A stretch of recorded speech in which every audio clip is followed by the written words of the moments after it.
سابق وزیر خزانہ اسحاق ڈار کو منی لانڈرنگ اور آمدن سے زائد اثاثہ جات کے الزامات کے ساتھ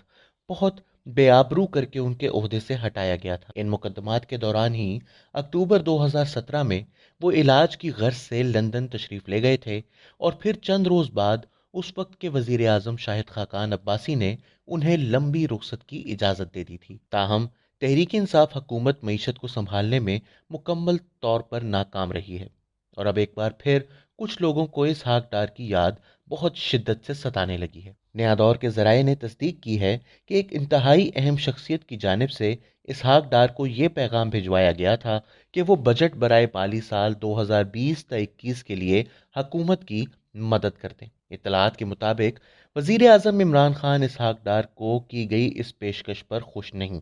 اور یہی وجہ ہے کہ لاہور میں موجود اسحاق ڈار کا گھر، جو ان کے پاکستان آ کر اپنے خلاف مقدمات کا سامنا نہ کرنے کی پاداش میں بحق کے سرکار ضبط ہے، کو سرکاری پناہ گاہ میں تبدیل کر دیا گیا تھا۔ لیکن اسحاق ڈار نے لاہور ہائی کورٹ سے رجوع کیا تو عدالت نے حکم امتناع جاری کرتے ہوئے حکومت کو روک دیا، اور 2 ہی روز بعد پنجاب حکومت کو اسحاق ڈار کا گھر خالی کرنا پڑا۔ 11 فروری کو ایکسپریس اخبار میں چھپنے والے اپنے کالم میں ممتاز تجزیہ نگار جاوید چودھری نے بھی لکھا کہ پنجاب میں 3 میٹروز بھی بنی، پورے ملک کو موٹر ویز سے بھی جوڑ دیا گیا، سی پیک بھی شروع ہو گیا، اور ڈیمو پر بھی کام ہونے لگا۔ چنانچہ ہم جتنے بھی مخالف ہو جائیں، ہم جتنے بھی بغض اور نفرت سے بھر جائیں، ہمیں دل پر پتھر رکھ کر یہ ماننا پڑے گا کہ یہ ملک اسحاق ڈار کے زمانے میں ٹھیک ٹھاک چل رہا تھا اور یہ ترقی بھی کر رہا تھا، لیکن جوں ہی یہ وزارت خزانہ کی کرسی سے اٹھے، ملک کو ریورس گیئر لگ گیا۔ شاہد خاقان عباسی وزیر اعظم بنے، یہ نون لیگ ہی کا دور تھا، لیکن ڈالر 115 پر چلا گیا، اور پھر رہی صحیح کسر عمران خان کی حکومت نے پوری کر دی۔ ڈالر آج 155 روپے ہے۔ ملک میں 16 ماہ میں کوئی بڑا ترقیاتی منصوبہ شروع نہیں ہوا، لیکن معیشت کا جنازہ نکل گیا۔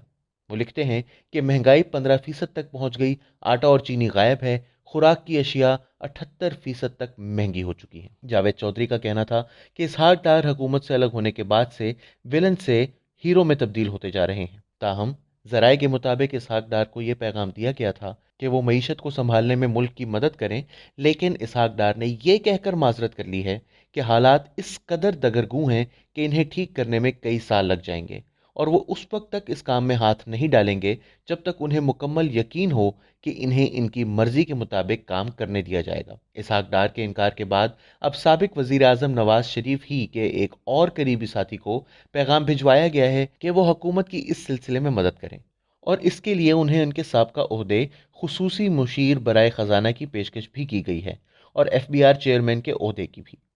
ذرائع نے نیا دور کو بتایا ہے کہ chairman federal board of revenue Shabbar Zaidi کے کام روک دینے کے بعد سے حکومت کو ان کی جگہ ایک نئے چیئرمین کی ضرورت ہے، اور اس سلسلے میں 3 نام سامنے آ رہے ہیں۔ ان 3 میں سے 2 افراد نواز شریف دور میں کلیدی عہدوں پر رہ چکے ہیں۔ پہلا نام ہے طارق پاشا کا، جو کہ اسحاق ڈار کے معتمد خاص سمجھے جاتے تھے اور مسلم لیگ نواز کے گزشتہ دور میں ایف بی آر کے چیئرمین بھی رہے ہیں۔ دوسرا نام مجتبیٰ میمن کا ہے، جو کہ مشیر خزانہ عبدالحفیظ شیخ کے قریبی ساتھی سمجھے جاتے ہیں، جبکہ تیسرا اور اب تک کا سب سے مضبوط نام سابق وزیر اعظم نواز شریف کے خصوصی مشیر برائے خزانہ ہارون اختر کا ہے۔ ذرائع نے نیا دور کو بتایا کہ ہارون اختر نے اس حوالے سے مسلم لیگ نواز کی اعلیٰ قیادت سے بھی رابطہ کیا تھا، اور اعلیٰ قیادت کی جانب سے انہیں بتا دیا گیا تھا کہ انہیں اس فیصلے پر کوئی اعتراض نہیں ہوگا۔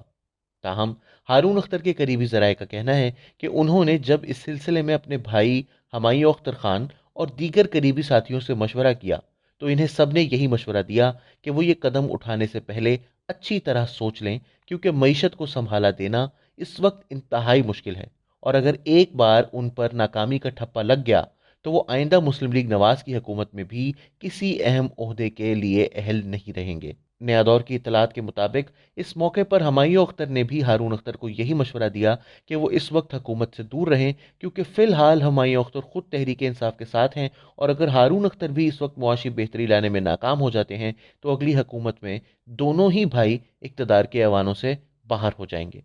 واضح رہے کہ چیئرمین ایف بی آر شبر زیدی نے 11 فروری کو جیو نیوز سے بات کرتے ہوئے کہا تھا کہ وہ استعفیٰ نہیں دے رہے، لیکن فی الحال ان کے لیے بطور چیئرمین ایف بی آر کام کرنا ممکن نہیں۔